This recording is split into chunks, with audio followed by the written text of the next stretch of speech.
Okay, so I am the founder of iGrew Media Group, and under iGrew Media Group, I did a lot of things. And it seems like they were all events, and then I realized that a lot of people wanted to know more about what I called, what is it that is toxic around us that people did not talk about back in the days. Okay, so I can tell you a lot about my journey, and today it is to welcome speakers that can tell about their journey. My job here is to facilitate this panel. I'm honored that I was invited to be here today, and you know, in my journey being the founder of the San Francisco Sustainable Fashion Week International, the Experts United Sustainable Industries, that's a conference in the San Francisco Bay Area and turned out to be global.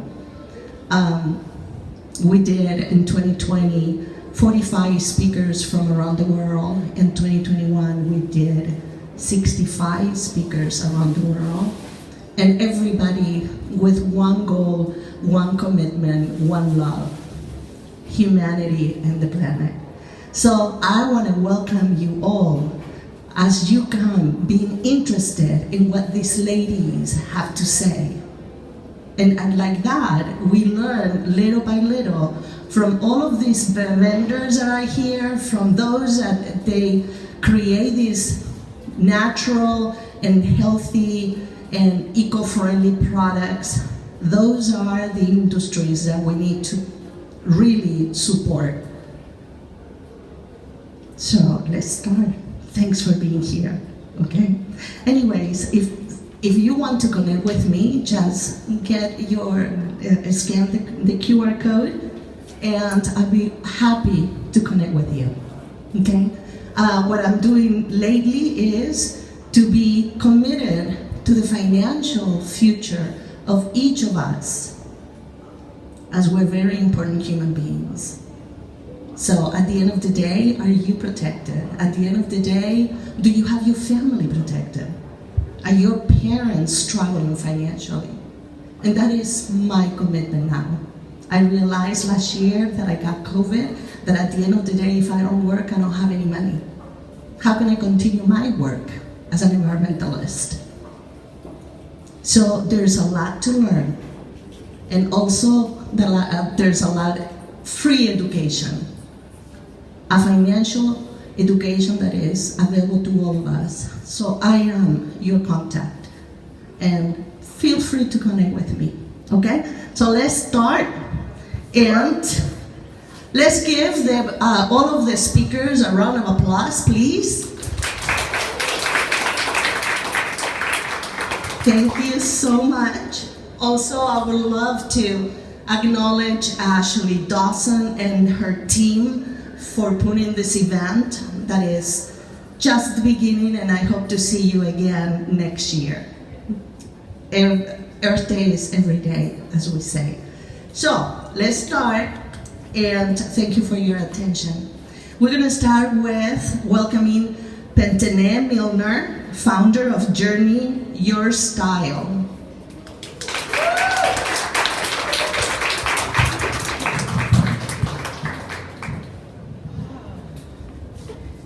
Greetings, everyone.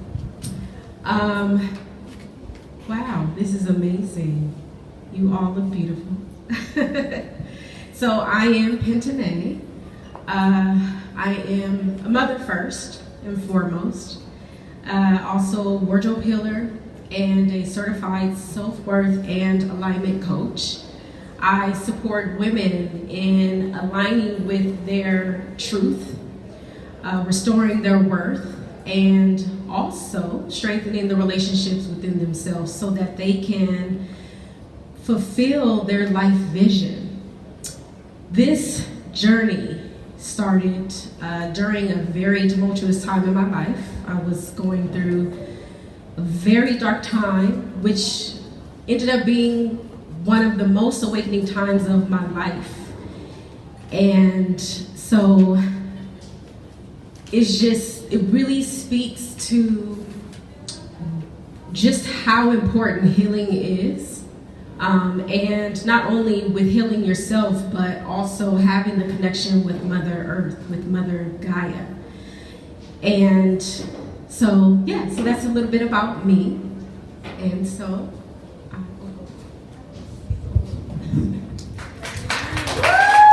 yeah, that's awesome. Awesome. I see that we have this evolution, right? That we're coming from what it's very linear, then suddenly is spiritual. We're connecting with who we are, and we're connecting with who's in front of us as a human being. So I love your approach to your business. So how can you say, not very elaborated, but what made you go into this? And I know there's a personal reason there, but there's something even more profound, right? Can you share with us, please?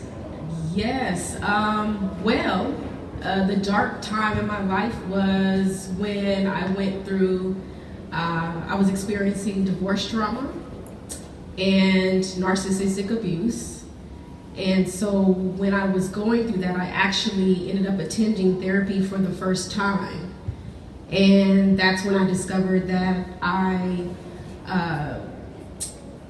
suffered from abandonment issues and lack of self-love. So like so many of us, we all have a past. And the past is actually what it helps us move forward, or at least that's what it's supposed to do. It's supposed to teach us the lessons, and we are supposed to practice the lessons that we learn so that we can move forward and really be able to manifest what our true desires is. And really, our true desires is what our heart desires for us. So just being on this path has really created so much, like you said, evolution and really enlightenment, you know, for me to really understand who I am and whose I am, right? So, yeah. Yeah, and that is so important in a woman's life, that we can really see the true value of who we are as a part of this humanity, right? So it is so important to discover, and I really applaud you for having the courage to step forward. Thank you. Yeah. Thank you. I received that. Well, we have a couple questions for you. So, how can healing your wardrobe heal your heart, and in turn heal your consumption habits? So I think what's important to state is that healing your wardrobe does not come without healing yourself first. And healing yourself is really being able to have the connection to your heart, your intuition, your wisdom. And so for me, that's what I've always been into style. Like, I always loved style, and that really came from my mother. Like, she cared about how we looked or how we presented ourselves to the world. And when I started my healing journey, that evolved. It evolved from wearing clothing that was part of the trend, or just more of like, you know, how I wanted others to view me. It shifted to me caring more about myself, so how I wanted to feel, aligning with my truth, and so really wearing clothing that made me feel good, which would help me practice or really activate looking the way that I felt. Not only that, but releasing, I think, is something that we don't value enough or talk about enough. clearing, releasing, letting go. That was something that I started to practice, and that was actually the first thing that I practiced when I started to heal myself and see myself as a wardrobe healer by healing my wardrobe, or really wearing clothing that that really ignited who I was becoming. So I would literally like release or basically clear out clutter from my closet, of the things that I felt like did not align with who I was becoming, where I was going, what I wanted to manifest. So it was almost like I was practicing letting go so I can make room and space for new. Also, I like to look at clothing as energetic. You know, it carries energy. It carries a vibration. And who you are, it's just an explosion. And I will say that a lot of people are very, or we, and I can speak for myself, that it has been a transition from being a young girl into a young woman and then into a mother. I'm a daughter, I'm a mother, I'm a grandmother. I have 2 grandkids. I'm a wife, and I'm a friend. You know, I love being around people, but sometimes I find myself dressing in different ways for different groups. Yes. Yeah. So thank you so much for explaining that to me. Do you think that mental health is directly affecting our overconsumption habits in America and the world nowadays? Absolutely. There's no doubt about that. The thing about growing up in America is, and even people that come to America, it's all about the American dream, right? But when we focus so much on the American dream, we neglect ourselves. We neglect the dream within ourselves. And when you really think about overconsumption, and even the ads are like, I don't know, like they spend like over $5 billion on ads. And the messages is like telling you that you're not enough, right? If you don't get these things. So we live in homes that literally you look around in your home and you see things that's carrying the energy of like, depression, pain, guilt, shame. And that really, when you really think about it, it's sad. It's sad how focused we are on soothing our pain. And like I said, depression, and then you think about suicide, the suicide rate in America. And there's actually one documentary that I had watched that really put so much of, overconsumption and just how much it affects our mental health. That documentary is The Minimalists, Less is Now, and it's on Netflix. And it really speaks to how they manipulate our interests. So right. Now we're not focused on the values. We're not intentional about why we buy things. It's like you don't feel worthy enough or good enough, so you buy things so that it makes you feel happier. Yeah, I totally get it. And well, there's so much that we can talk, right?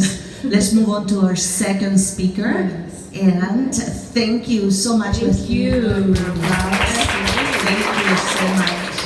Thank you so much. Let's welcome Clementina Martinez Marsaway. Oh, they changed it. Oh, Corinne. Corinne. Yes. Thank you. Thank you, Corinne. Awesome. Let's give it up again. Thank you. My name is Corinne Brothers. It's so nice to see so many faces here today. Thank you for taking the time. I am the... Oh, louder? Is that better? No one's ever told me to talk louder before, let me tell you. That's a first. Okay. So my name is Corinne Brothers. I am the owner and creative director of Rural Design and Development. We are a full-service apparel studio here in downtown LA, just right across the street on West 9. But we help new designers or brands through the whole process from start to finish. So everything from sourcing to patterns, samples, tech packs, grading, marking, all those terms, what do they mean, we tell you, through to production. Everything we make is produced here in downtown LA. We're a proud member of the Fashion District and the Garment District community. You can check us out. We have a booth over in the repair corner there if you want to learn more. There is a really important initiative happening on Monday to actually save and maintain the Garment District as we know it. I'd love to tell you more about that if you want to stop by our booth, potentially sign a petition, but really proud to be a vibrant part of this community as we all are here at the CMC. So good to see you today. Thank you. Yes, great. Well, Corinne, it's fabulous that the industry really transforming what it is, all the design and packaging and so on and so forth. And brands can really be sustainable in all ways, right? It's not just what's inside, but what is outside also definitely works and matters. So I know I have been at your school in San Francisco, as I come from San Francisco. But I'm original from Chile, okay, Santiago, Chile. 42 years in this country, so anyways, went home. Where's home? Hey, half of the year and half of the year and half here. But anyways, the world is my home. I love it. In San Francisco, I've seen the creation of products, the talent behind all of you students. And I am just so amazed to see you, that you did not go for the fashion aspect. You went from the design. And what is it? And the course is design, and you went to FEDM, right? Oh, I teach at FEDM. You teach? Yeah, I didn't What go do there, you but- teach? There's a course that's... Yeah, I teach pattern drafting. Okay, Yeah. all right, very good. So Yeah. you are connected with those students. They come out with amazing projects. And I would love to see, every time I have gone to that in San Francisco, I wanted to tell every time I'm sharing, hey, are you considering going green? Are you considering the sustainable aspect of your career? You know, so that is, are you doing that? I mean, tell me a little bit about why is it that you started this, the inspiration behind all of this? Yeah, that's such a good question.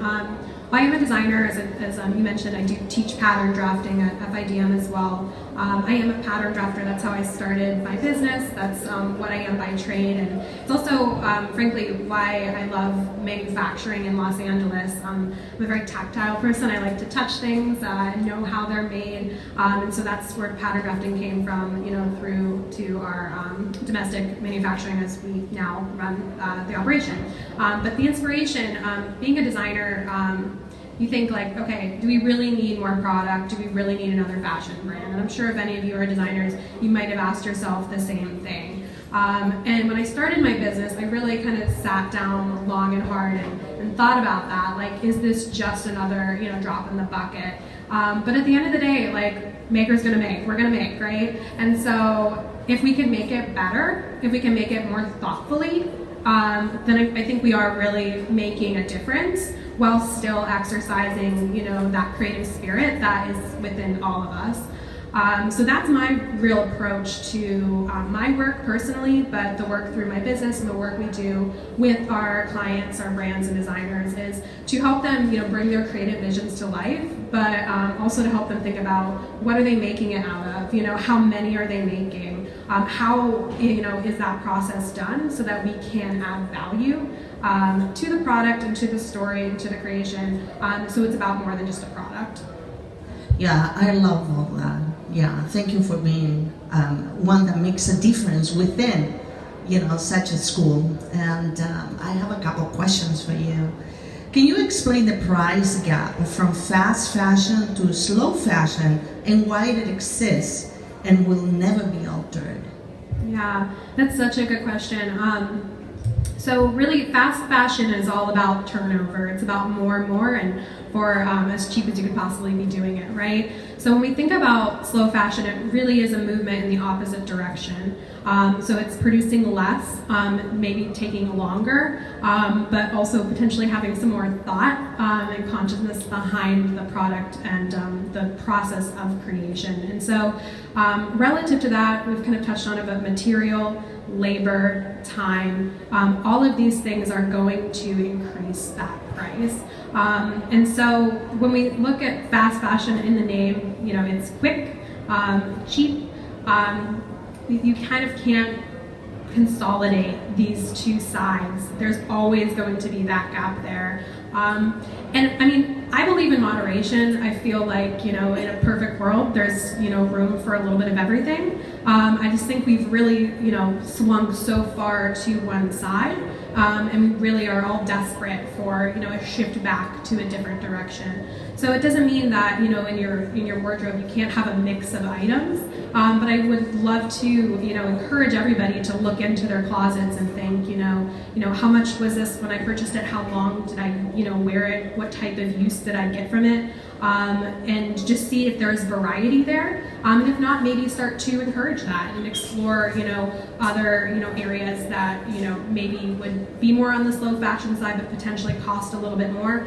Find out where that product is made, what the fiber content of the fabric is, where that fiber came from. Really learn the journey of your clothes so that you can tell that story when you wear it. And it just kind of, undermines the whole thing, makes it much more valuable.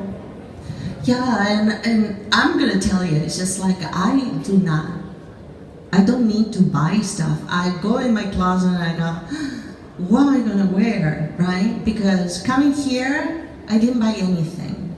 A new outfit to look good, quote unquote, right? That's what we wanna do, to look good in front of others, right? So each item I'm wearing, they've been in my closet for at least 10 years. This sweater, the jumpsuit, my shoes, they're good quality and they have lasted, right? So, like I tell my granddaughter, do you need it? Do you really need it? And so with that in her mind, and she looks, and actually she doesn't need to look good because she's 8 years old, she doesn't have that yet in her mind, but I've been training her that to really think for herself. So, okay, let me see. Just seconds to go. So, Yes. let's see. How do you keep people over profit but still make financial growth as a slow fashion organization in the economy we have today? So just to answer briefly, I know we're out of time, but valuing people over product or over profit, it's going to be really slow growth. And I think that's where we need to start pivoting back to instead of this fast, growth, break things, ask questions later, disruption. It's like, okay, let's slow it down. We're going to go slow. It's definitely a marathon. It's not a sprint. It takes time.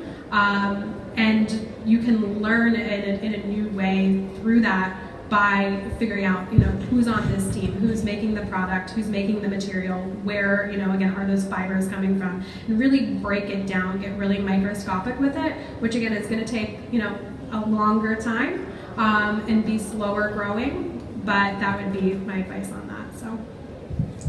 Fantastic, right on time. Well, thank you so much, Corinne. So please introduce, who's going to introduce our next speaker? Yeah, we have Clementina joining us next.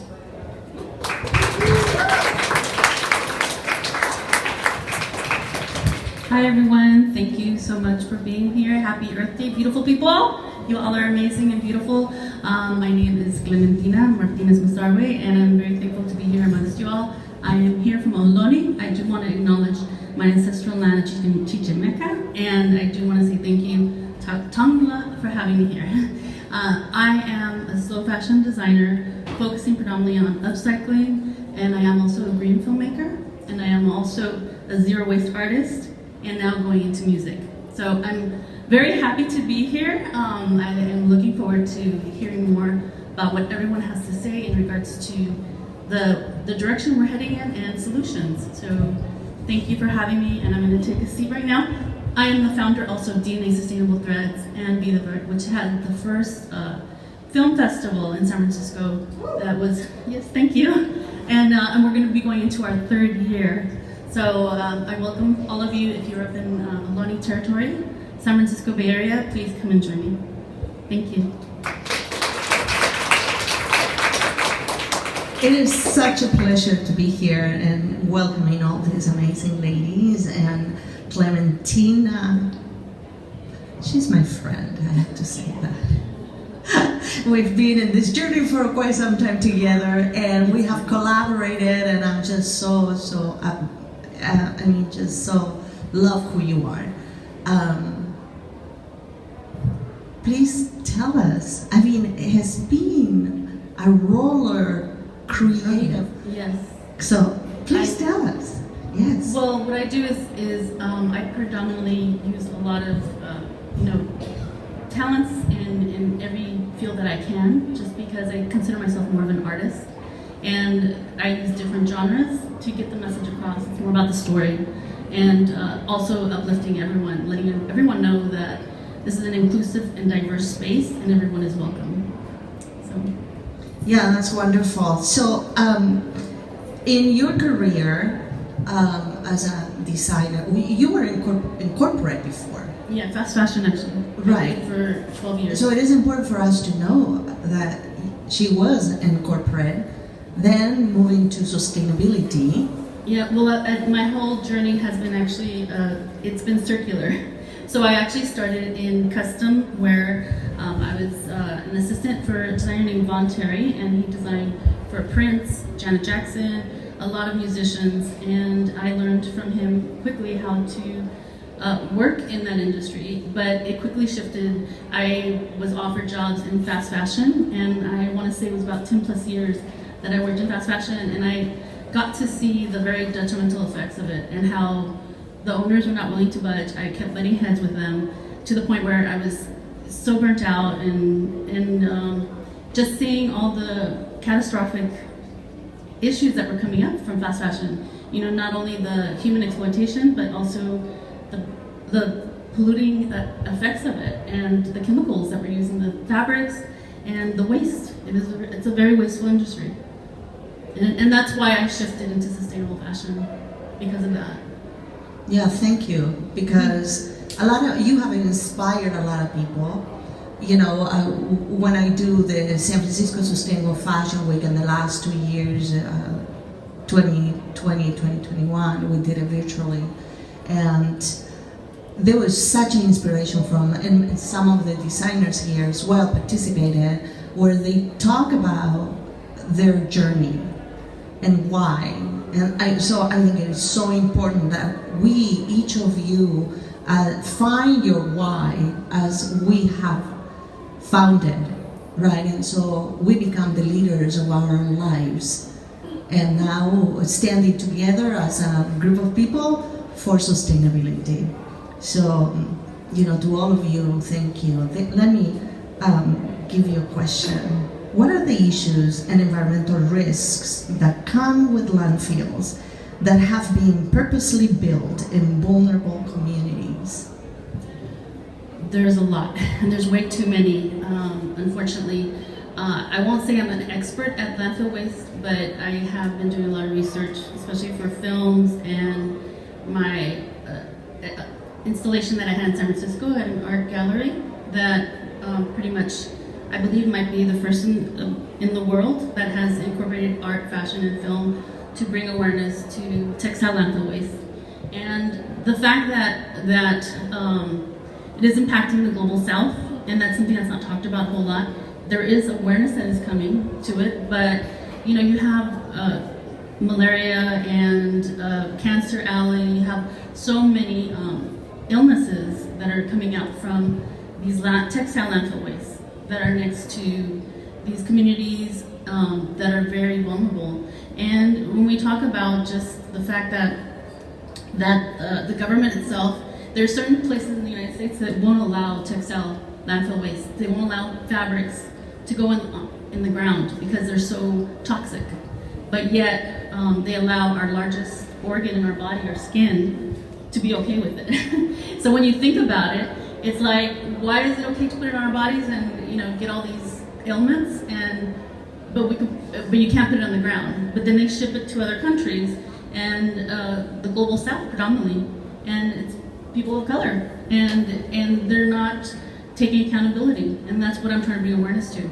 That we do need to make changes in regulations with the fabric industry and the fashion industry, and it's not going to happen, and they're not going to change. I've worked with them. I've worked with the fast fashion industry. All they care is about the money, and they really don't care about the consumer. And it's not the consumer's responsibility.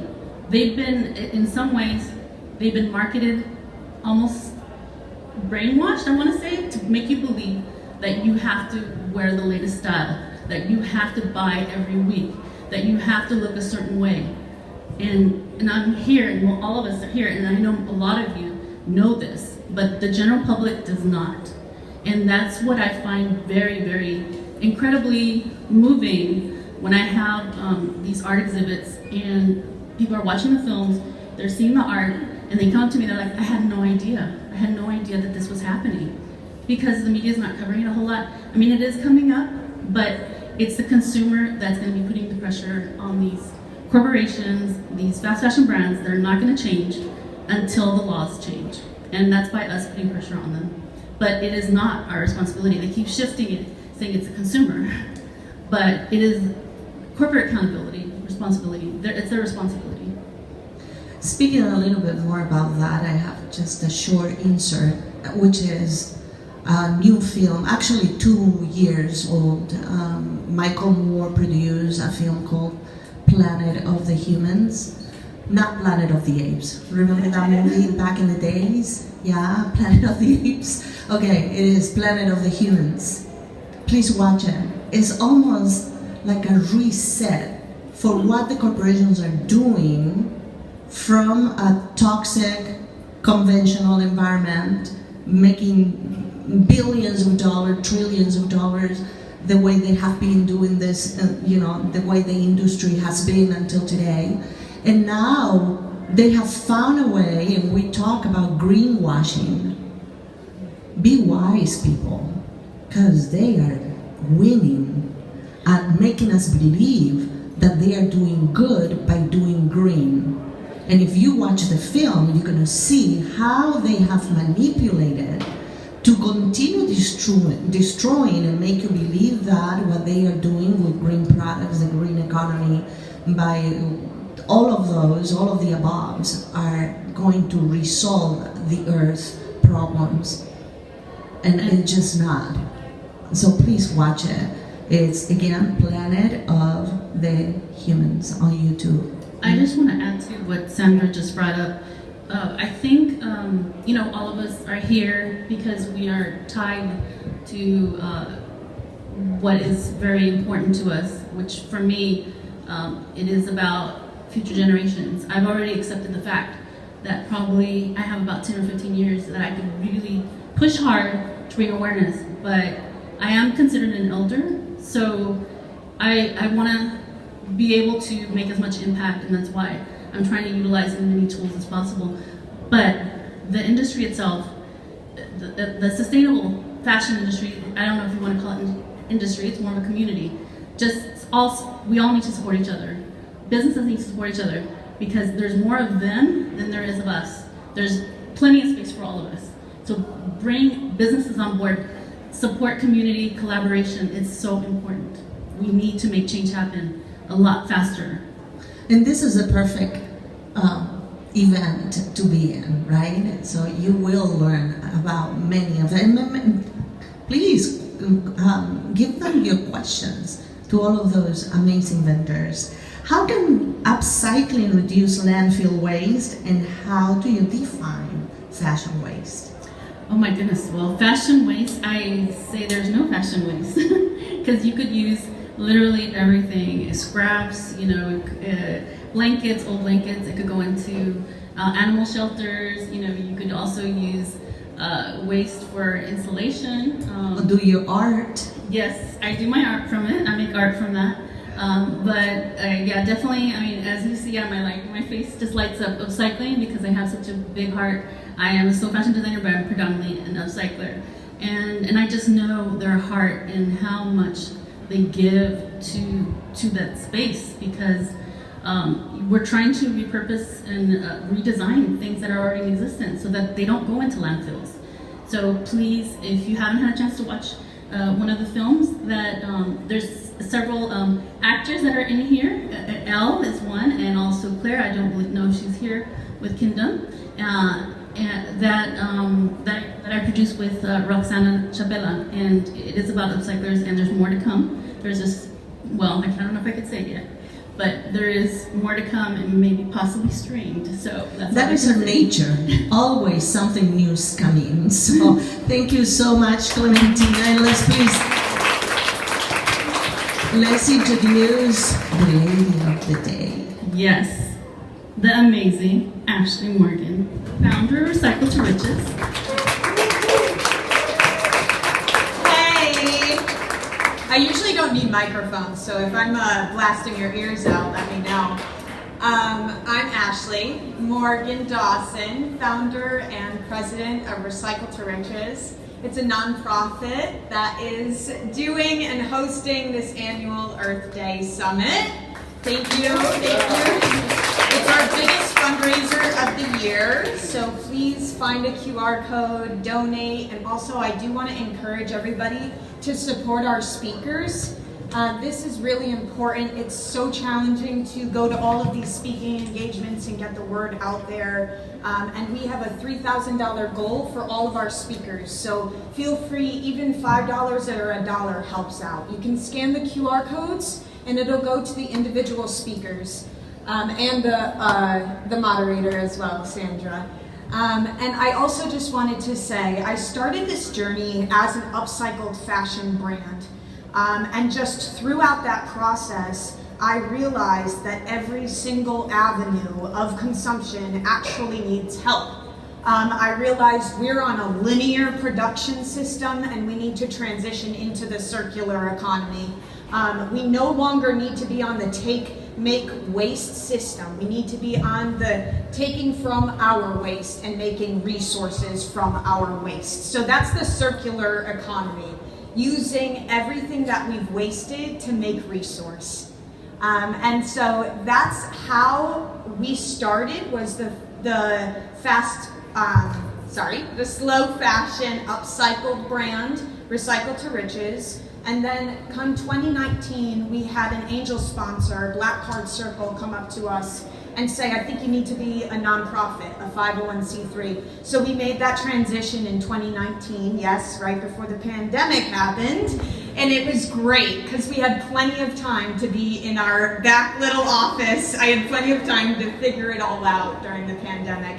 And it was a transition that was extremely challenging, but we learned so much. And we built a longer goal, a stronger goal, and that is to build closed-loop communities where people can come and make connections, actual places that they can see an example of a fully closed-loop lifestyle. And that is our long-term goal here in Los Angeles with Recycle to Riches. 2 with the number 2, okay? Not GWO.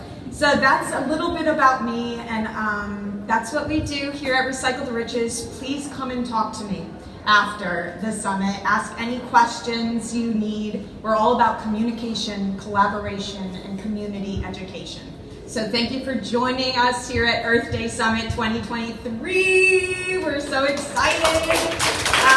Real quick, I just wanted to say we're doing a Twitter storm as well so we can get global with this action. So feel free to follow the little steps there at the photo booth and take your own selfie, airdrop it to yourself, and participate in our Twitter storm to take climate action globally. Thank you very much. Wonderful. Thank you so much. Yeah, no problem, Sandra. A little firecracker, this lady, right? It's just like all energy, and I am so happy. Thank you so much for the invitation, and thank you for being who you are and all the work that you have done.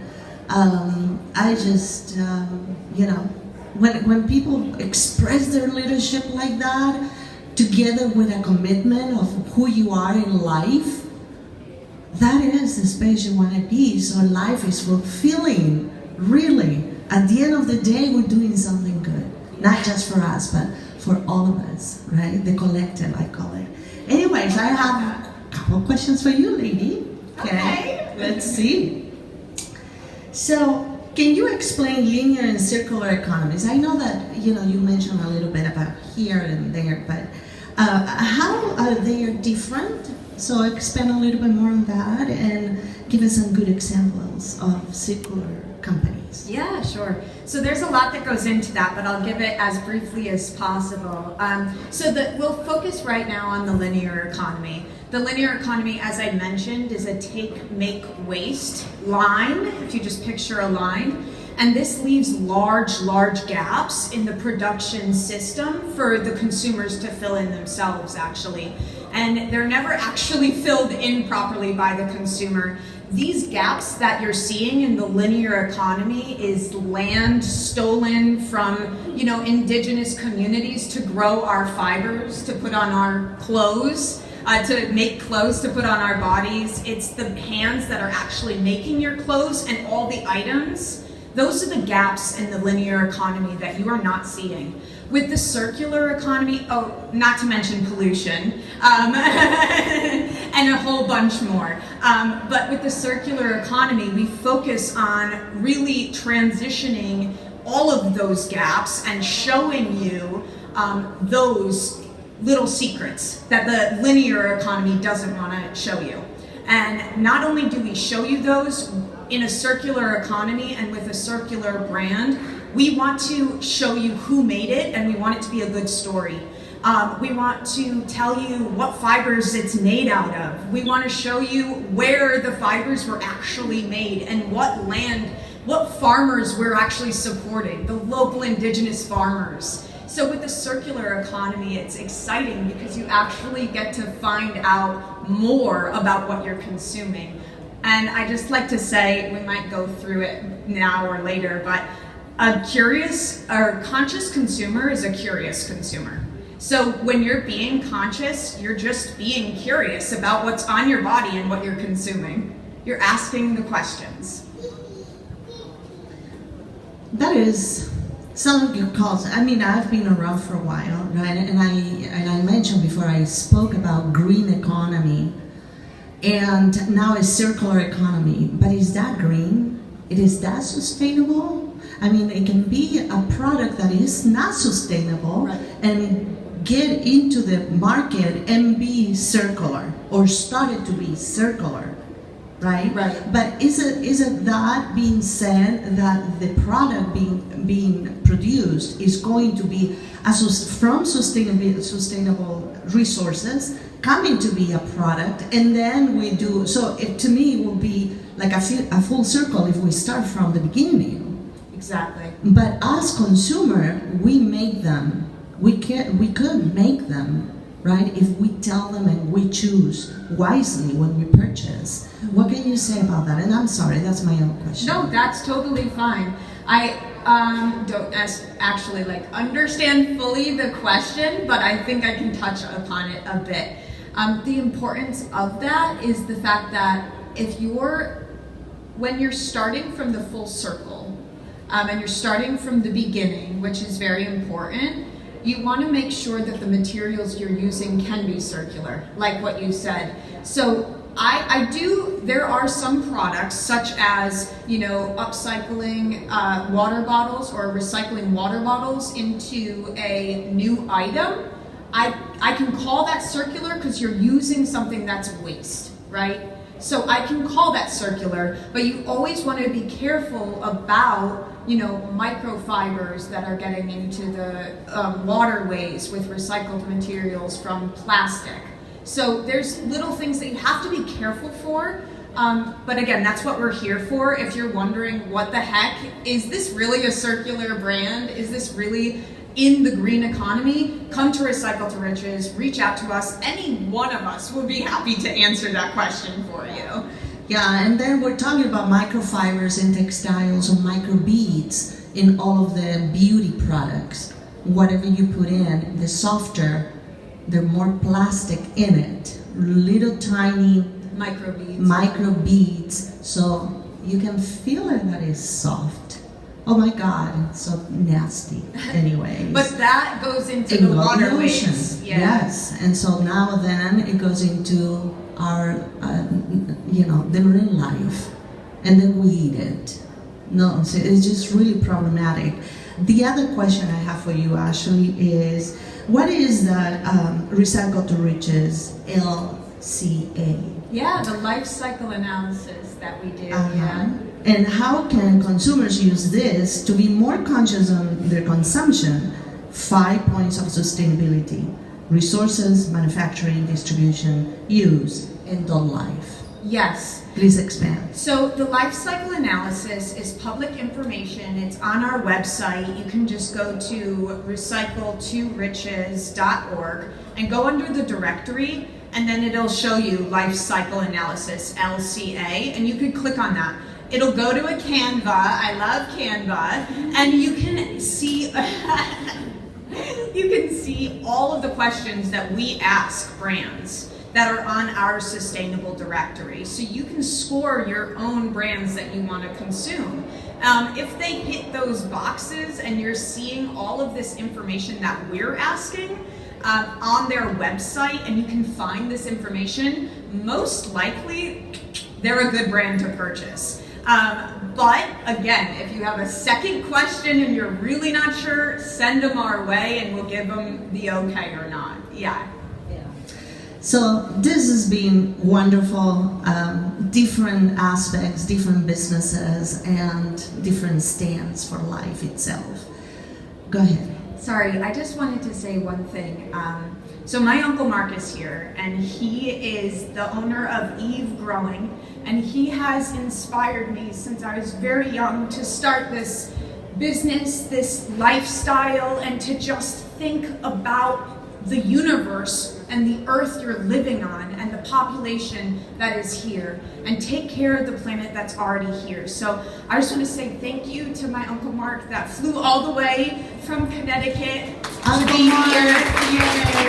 Look up Eve Growing, please. It's an amazing compost. It's incredible. So just go look him up and follow him and get compostable knowledge. Anything you want to compost, he can compost it.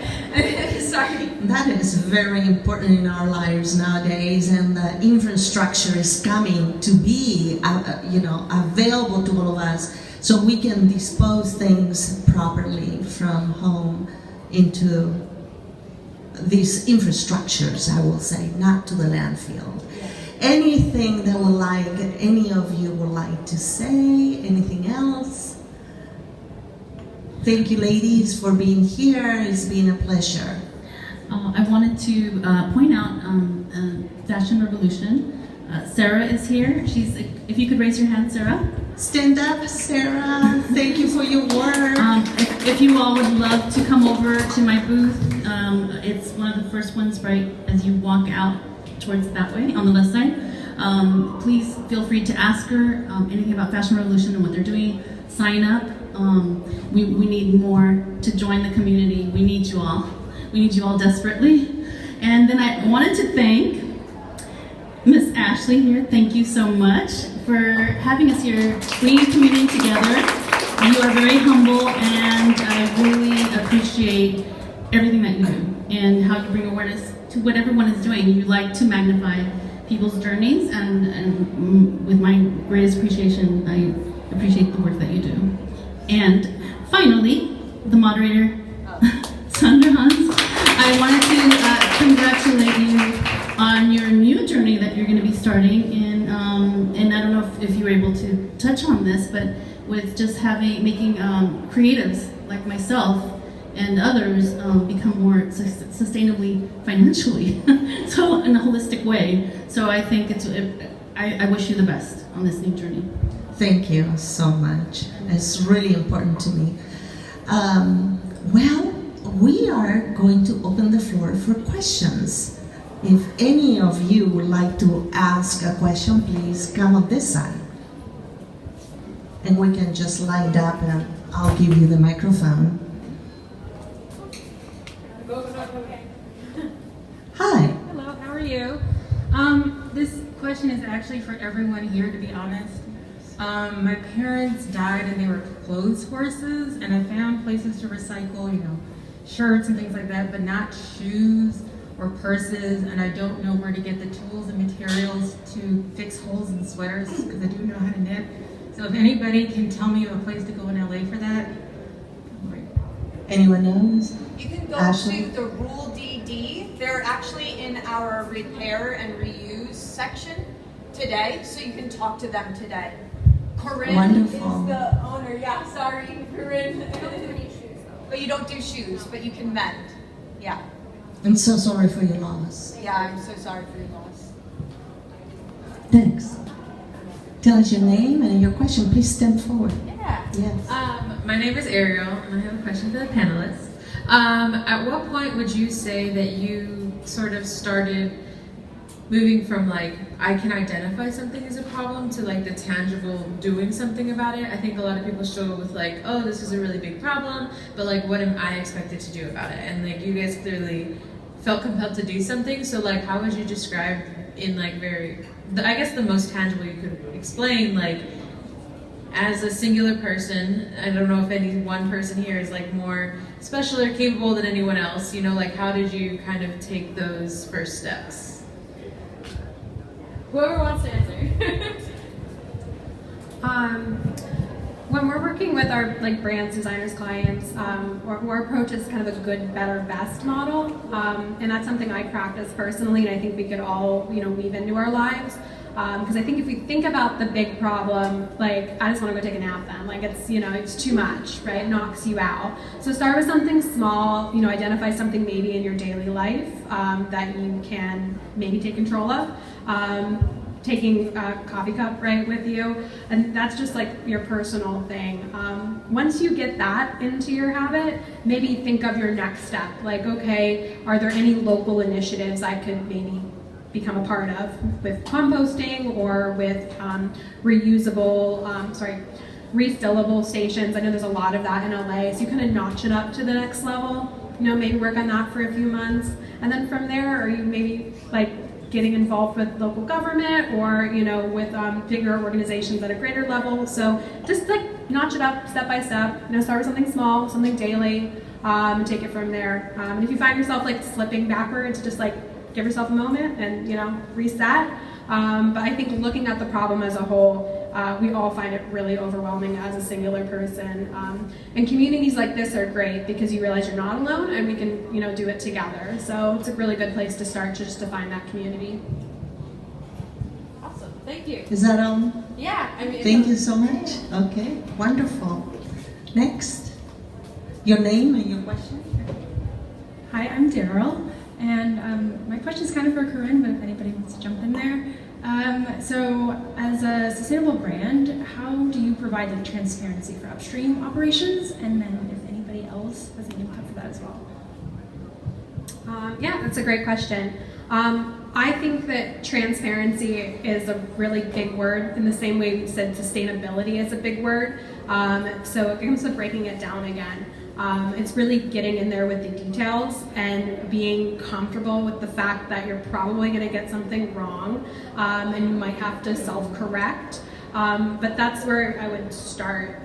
Relative to the brands when it comes to transparency, it's a learning process, I guess is what I'm going at there. I would look at, your manufacturing is number one. That's a personal value for me, labor. And then from there, your materials, and the materials is such a big word, right? Because it's your fabric, it's your trims, it's your hardware, it's the dye, it's your packaging. So again, here we go, we're starting to get overwhelmed. There's the big mountain of things. So just pick one thing to start with, and if you're a designer, so maybe that's just your fabrics, or maybe that's just your packaging. and really dig into that supply chain and get really comfortable with that in terms of, where you're getting these products, where they're coming from, who's making them, what they're treated with, all of those things, and then, move on to the next thing. So I just embrace, there's something of discomfort there, I think, with transparency too. It's like, okay, like, what if I don't have the answer? That's okay. It's part of that curious journey that Ashleigh mentioned. Saying you don't know when you're trying to be transparent is an okay thing too, because it makes you realize there's something more to learn. So, did that answer your question? Yeah. Great, thank you. Next. I just want to say, sorry, we can answer 2 more questions because we have to wrap this up. Please step forward. Hi. Your name and your question. I just have a question for whoever wants to answer. How do you guys get informed about like the materials of the clothes that consumers buy? Like, how do we become more informed? Because I just became aware of like microplastics, and that they're used in a lot of the clothing that I wear, and I have like this like huge guilt over me because I love the oceans, and like I wash my clothes and stuff, and like I just want to be more conscientious of like what I consume now, because like I'm a parent, so I also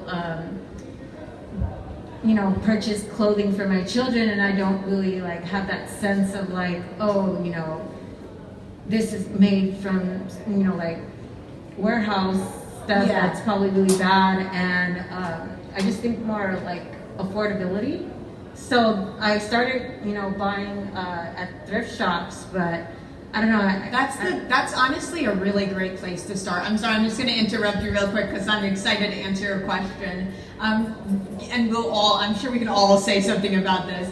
Really good place to start is shopping at thrift stores for sure. But if you want to find information about fashion and the waste, Fashion Revolution is a fantastic resource, and also Remake is a fantastic resource to talk to. So Fashion Revolution, you can speak to, Sarah, she's right over here.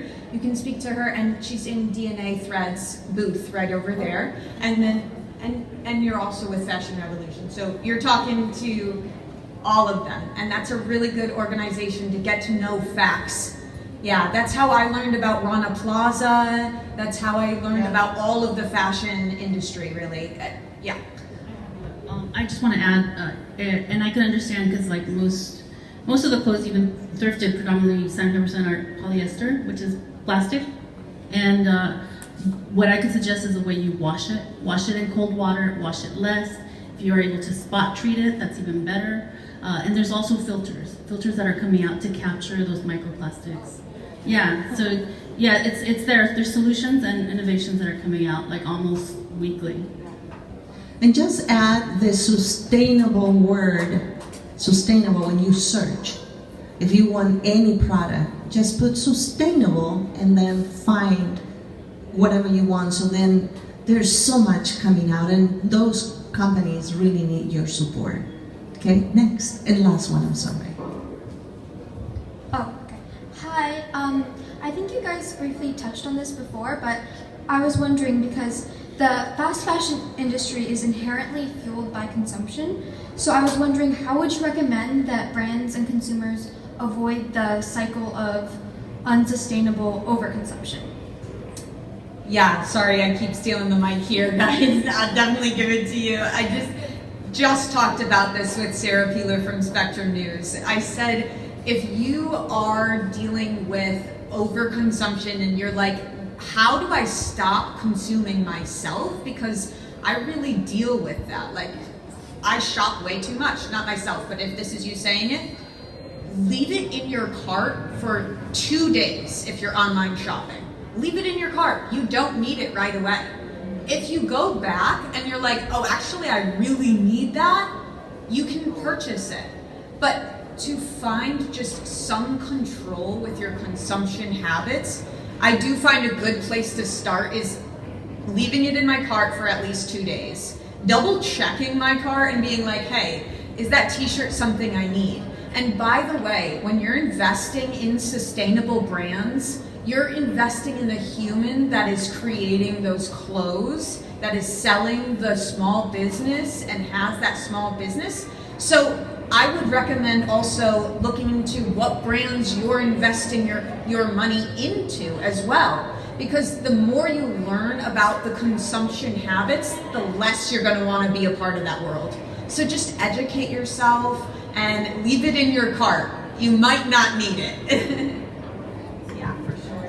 While they do that, I want to say, what about if you go out with your friends, instead of going to the mall and shop, go out with your friends with your bottle of water, go for a walk, do something for yourself.